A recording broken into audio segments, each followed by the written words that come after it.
Good morning from Podgorica. This is the day number 7. There's not much to do over here in Podgorica because we've probably seen everything the previous day.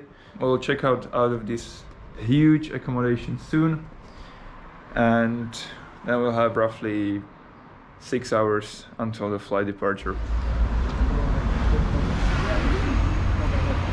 The mission has been completed. The boarding cards have been printed. Right now we'll probably go and eat something, but before that I have to mention there's pretty much no souvenir shops over here in Podgorica.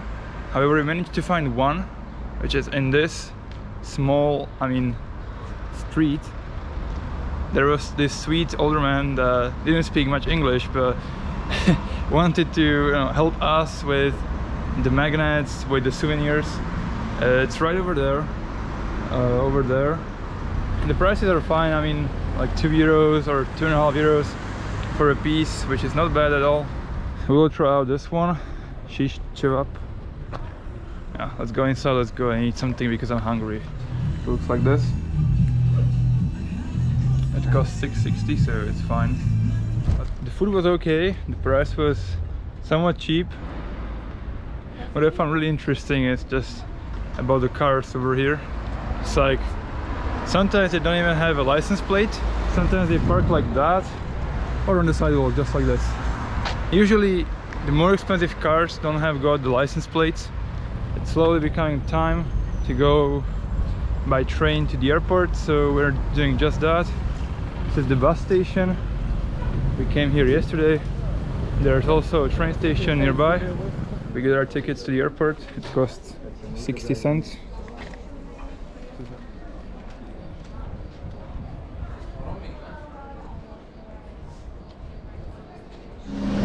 Our train arrived.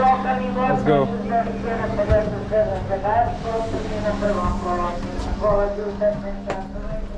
The seats are really interesting. They're like super soft.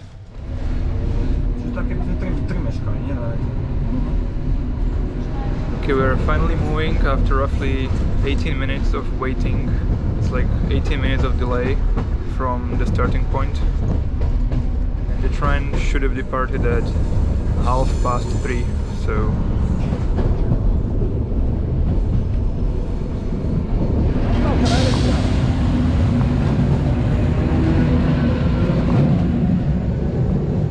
this is probably the weirdest train stop for the airport I've ever seen.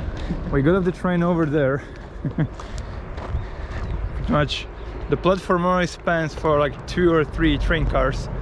After that you just have to get off, somewhere, like over there.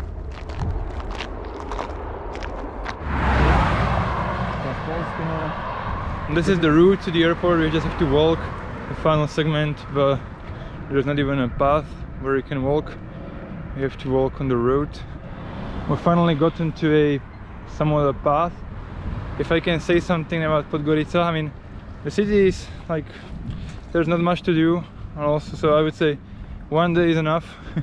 Or if you want, they can rent a car in Podgorica and just drive around in nature, which is very nice. But yeah, that's probably going to be it for this trip, so hopefully you enjoyed all 7 parts. So stay tuned for other videos like this, and yeah, peace out.